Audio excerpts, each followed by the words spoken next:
Aha rero noneho tugiye gukomeza turebera hamwe ese ya table yacu twakoze mu isomo ryabanje rya munani rya Excel dushobora gukoraho ibiki bidasanzwe.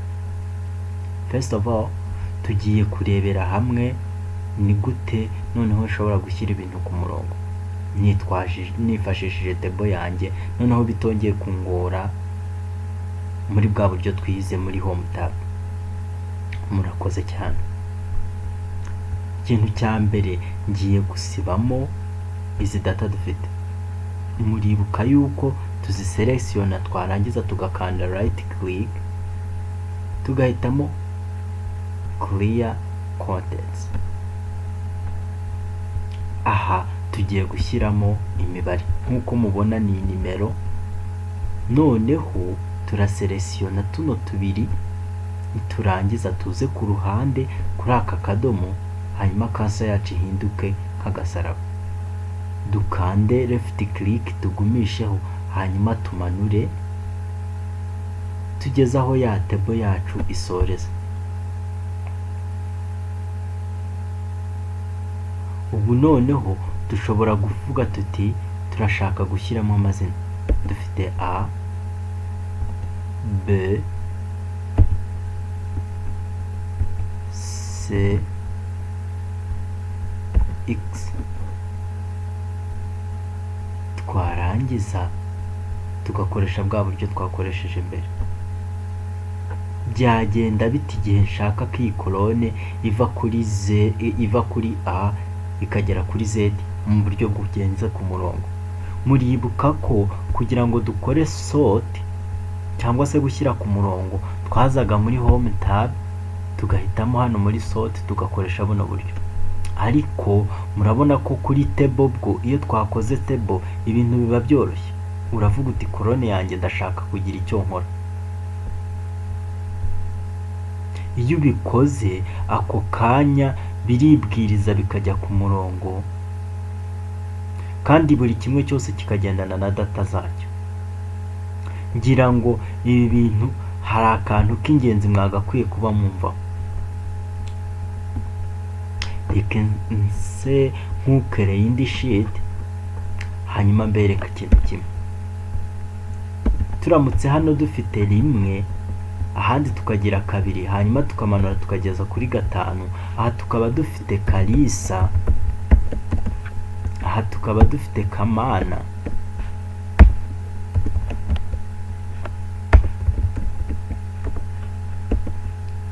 hano tukaba dufite Uwimana, hanyuma tukabikora kwa kundi tukamanura no mazina. Turamutse twifuza gusotinga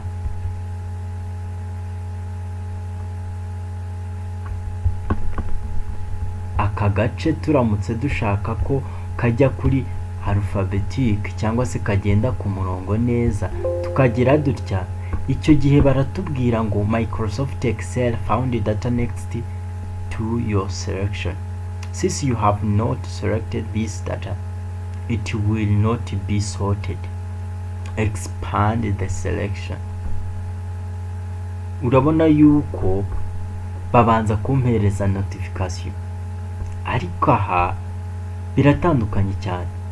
Murabona nubwo bampaye notification ndakomeje ndahatiriza biza gukunda. Noneho reka dusubire muri ya table yacu turebe. Ese mbere yuko bampereza notification muri ya table yacu, cyangwa se mbere yuko ngira icyo nkora kigakunda, ese table yacu yari imeze gute? First of all,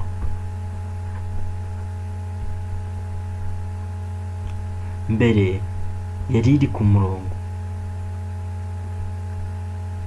ariko ntabwo ikiri ku murongo. Reka nse n'ugaruka hanyuma nongere mbikore murebe. Kuri table iyo tuvuze ngo bishyire ku murongo nta kintu batubaza, ahubwo Excel ubwahita ibikora. Ndetse n'amakuru yose ajyanye na ya table irabikora neza ku buryo nta kwibeshya kugomba kuba kurimo. mu yandi magambo, niba bari abanyeshuri akaba ari amanota, buri munyeshuri afite amanota ye nk'uko bigomba. Icyakora imyanya yahindaguritse. Mu yandi magambo, bivuze yuko nshaka kumenya ngo ninde uri ku mwanya wa mbere ngendeye kuri alphabet, na clearinga content, narangiza nkavuga ngo reka nshyiremo 1, nshyiremo 2, noneho ya mazina yaba yaba banyeshuri agenda ari ku murongo. Ni kuvuga ngo kuri nimero ya mbere dufiteho A, nta manota ifite ahantu hose. Nimero ya gatatu ifite amanota 28. Mu yandi magambo, mu manota ndamutse hano hirya shyiraho totali, nabona ko amanota yanjye agiye akorespondana n'umunyeshuri. Byagenda bite igihe nshaka kumenya umunyeshuri wa mbere? Reka duse n'abakora akantu gatoya murebereho. Ngiye kongeraho indi kolone. Iyi kolone nongeyeho, reka noneho aya manota arimo nyakatinge nyazane ma.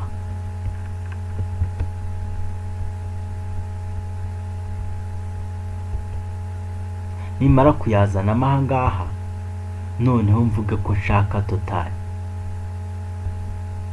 Aka gace ndashaka ko kampa totali. Ndaza aha nk'uko mubyibuka, nkore autosum.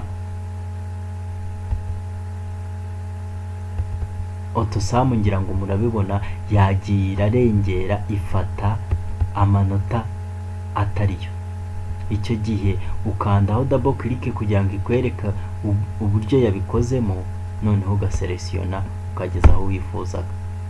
Hanyuma nk'uko mubyibuka, iyo ubikoze ari formule ugakora aha ku ruhande, bigenda byikora, ndetse ni nka copy formula.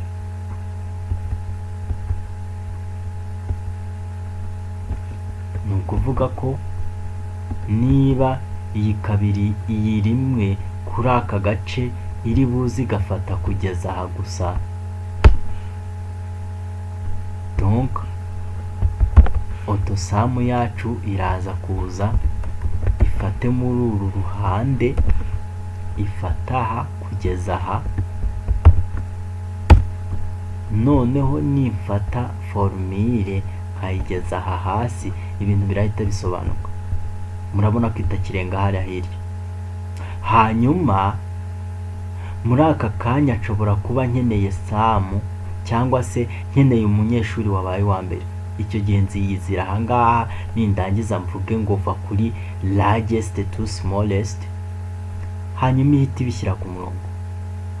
Noneho ubwo ngubwo bivuze ko aha ngaha nshatse nashyiramo bwa buryo bwanjye bw'imibare, nkahita mbona umunyeshuri wa mbere, nkabona n'uwa kabiri, paka kugeza ku munyeshuri wa nyuma.